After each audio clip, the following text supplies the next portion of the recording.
Yeah. What kind of music do you think is the most therapeutic so far for the people that have listened to you? Um, my song that they seem to really like is No Fear. And I wrote that about these times. This land is your land, it's ours too. What's all the fighting if it belongs to you? A new day is coming, it's Hey, on its way. And I I have know that no song. I fear. know that song. That's me. And I have no fear. And you got to sing it and you got to feel it when you sing it. And that helps you. That's the therapy of it. You got to say it. People talk about manifesting and all this stuff. I believe in prayer. But I also know when you speak, like it's like prayer. When you say, Dear God, it's so much better than like saying it here. You can do it, but it's so much like, I love you. I care about you. Hi, how are you doing? Um, and Well, singing. hey, Shane, just jumping in. That's sort of like you said when you're sitting at that round table with all those amazing singers, when he said to you, don't bring the people down with your words. So it's Yeah. exactly what you're saying now. The words that come out your mouth are to be uplifting, not daggers at people, putting Right. people. And it affects the trends in fashion.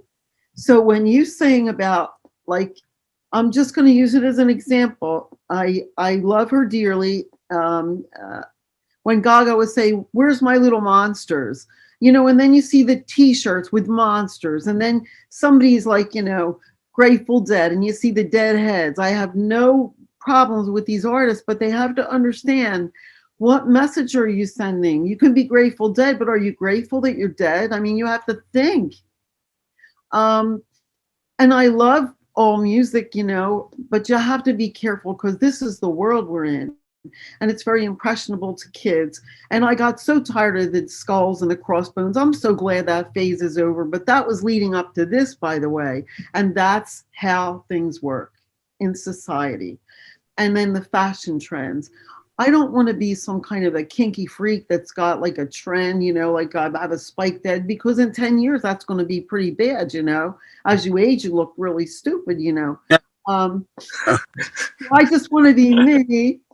And I think that's why they just gave me that name. They're like, we were like, we don't know what to do with you, but we don't want to let you go. And they even said, there's going to be a lot of people that are going to pass you by, but, and they're like, you're going to always hear this, Shane, come back. I'm like, real funny.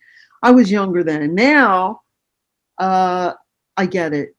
I get it. A lot Do of you times. think that, like, it would have been, how did you feel when you're in that room and they helping you with the name and supporting you, but then you came to a realization that it wasn't going to work? Now, the only reason I'm mentioning this is because in that particular situation, the singing career, but if people watching this, somewhere in all our lives, we all have an area of life we go for it and think, yeah, I can do this. But if it's not working, Right. when stop? When do you give up? Like some people won't, they'll keep going and then it just ends up And destroying yeah, around them.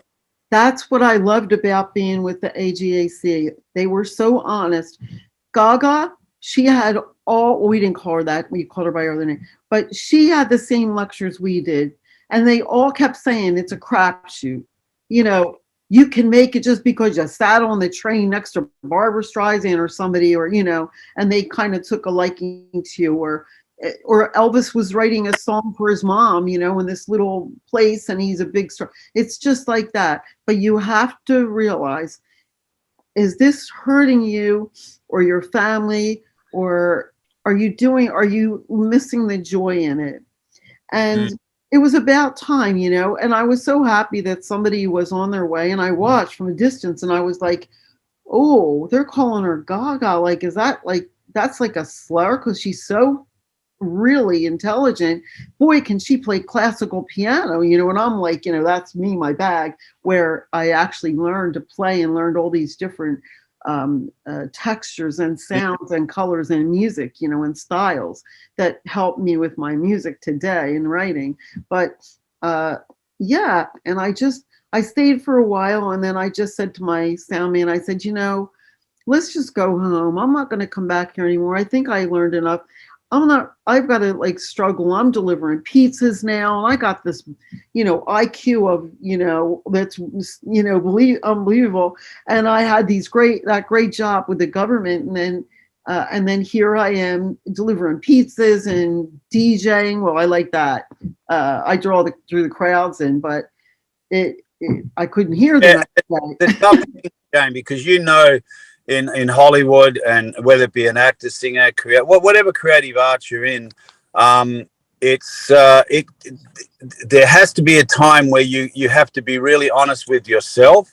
Yeah. And I love this, but it is not working. Now, that doesn't mean you have to give up, but if you can go through and have a look and see, okay, what's missing? What do I need to do? And then you do that, but it still doesn't happen.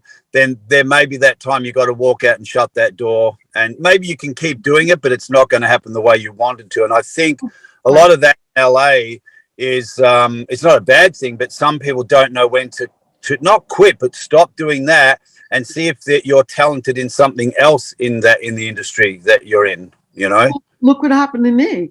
I did a full circle. I started playing piano in my house in this little, in this little corner house, and, in this little, historical residential environment, minding my own business. And then I end up in government. Then I try the music out, and I realized, wow, this is just crazy, but I'm learning a lot. And that was fun. And then it became repetitive because I was learning the same things I already knew. It was time to go more. Then I go into policing.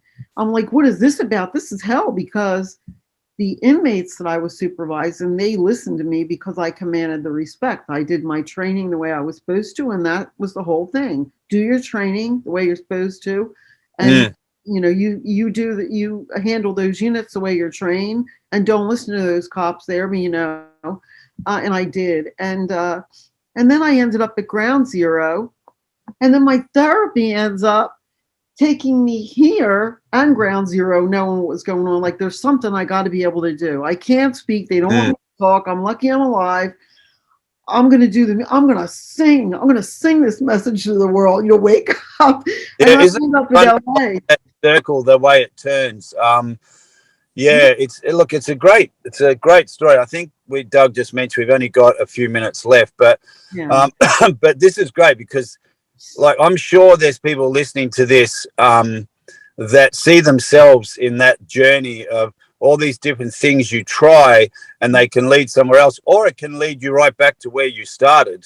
And not necessarily will you be world famous, or you might be a local you just don't know, but you do have to give everything a go that's inside your intuition and your gut feeling.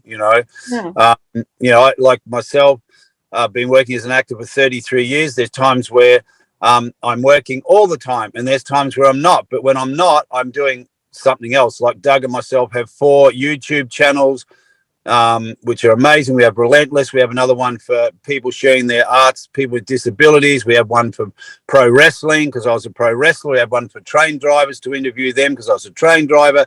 Doug himself has written his 9th book. He's written a diet book. So not sitting still and being free to let go of what's not working to go to the next thing is very powerful. Right.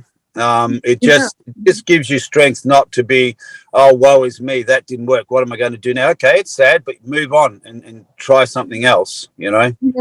Everybody in the world, whether they want to admit it or not, or they maybe not realize, I believe and I feel from counseling people and being trained in this, everybody has PTSD right now from all that they so everybody is handicapped, and what you're doing and what Doug is doing is so helpful and so needed, because you're not just like putting little clips up or doing little movies and stuff. You are sending a message out that we can do it.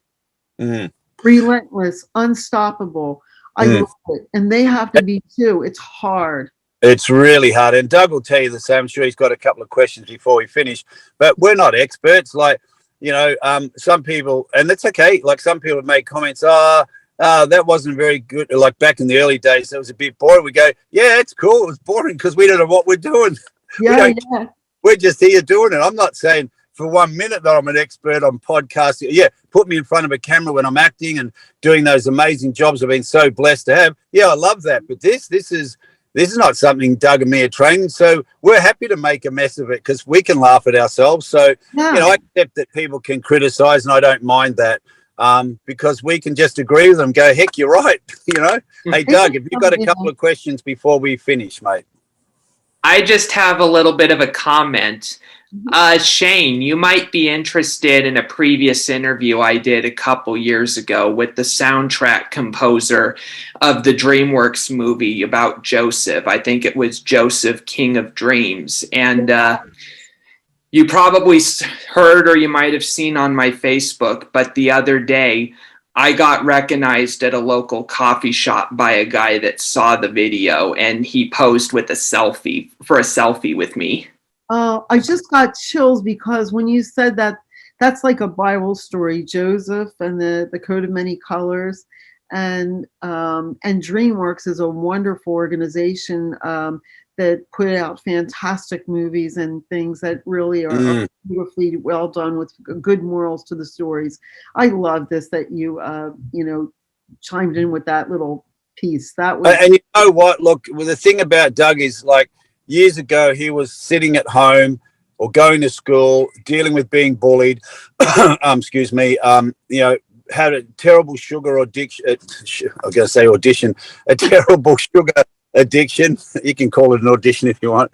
And he wasn't doing things now, and we're not doing it for this. But what's great now is Doug has a real great purpose in life. I love doing this as well, but he gets recognized now. So now he realizes all those things that happened years ago, whether he was overweight or whatever, he's not that person that people used to point the finger at or make fun of, because now he gets recognized and people really love what we do. But look, we have to finish up now.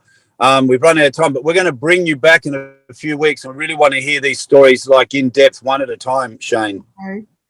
Man, this has been a pleasure talking to you guys because I'm like in my little space here and doing the best I can. And it seems like I'm always being hounded. Shane, can you get me this? Shane, can you? But man, this is like Shane time, and then it's great. Be able to discuss my music and see that the projects that you're doing, and be able to actually speak to you and see you in some form and say, I love you, and I will really wish you both the best, and I'm going to pray for God to give you the strength and keep the faith and keep going. It's fun. We don't do anything. Just keep going. God will lay the stay focused, and God will lay the stones, the cobblestones in front of you. Yeah, thanks, and appreciate that. I really do. Yeah. Doug, are you going to take us out, mates? And we'll look forward to seeing Shane again in a couple of weeks. Thanks. Thanks, Shane. Thanks, Doug. Thank you. All righty, guys. I'd like to thank Andy and Shane for appearing on the show. Julian, the fan I met last week, we have a couple autographs coming for you soon from me and Andy. And we'll see you next week for the next episode of Relentless and Unstoppable.